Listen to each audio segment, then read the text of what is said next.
বিশ্বে যে সমস্ত মাঠগুলো প্রতিরোধ হয়েছে তার মধ্যে অন্যতম হচ্ছে যাত্রাবাড়ি শরীর আখাড়া রায়ের।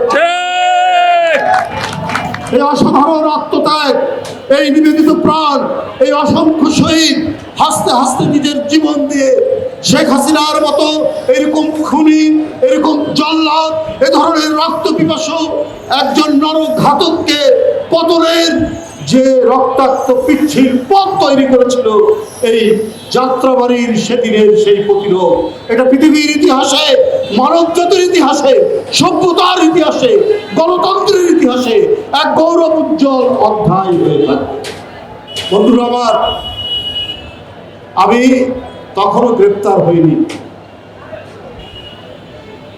11 তারিখে, জুলাইয়ের 11 তারিখে 2024 আমি রাত্রি পর্যন্ত কাজ করেছি পার্টি অফিসে। কাজ করার পর বেরিয়ে গেছি। বেরোনোর পরপরই আমাকে একজন খবর দিল যে পার্টি অফিস রেড হচ্ছে, হানা দিয়েছে দিল্লি পুলিশ। কি আমার যে রুমে মাঝে মাঝে আমি পার্টি অফিসে থাকতাম, সেই পার্টি অফিসে তারা হানা দিয়ে তল্লাশি চালাচ্ছে। এখানে নাকি অবৈধ অস্ত্র আছে। জীবনে ভাই কোনোদিন কাউকে একটা চর মারিনি। আর আমার রুম থেকে বই আর অফিসের ফাইলপত্র ছাড়া কিছু নেই।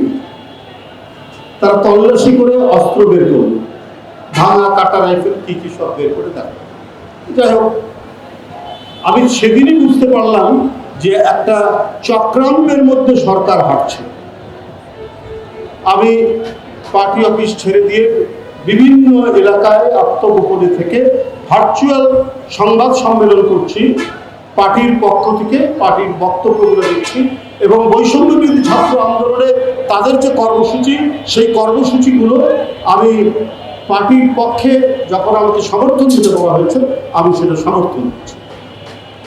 পার্টির চেয়ারম্যান, তখন ভারপ্রাপ্ত চেয়ারম্যান জনাব তারেক রহমান লন্ডন থেকে আমাকে যে নির্দেশ দিচ্ছে, আমি ভার্চুয়াল প্রেস কনফারেন্সের মাধ্যমে আমি সেটা বলছি এবং ছাত্রদের প্রতিটি কর্মসূচি বিএনপির পক্ষ থেকে আমরা সমর্থন জানাচ্ছি, সংহতি জানাচ্ছি।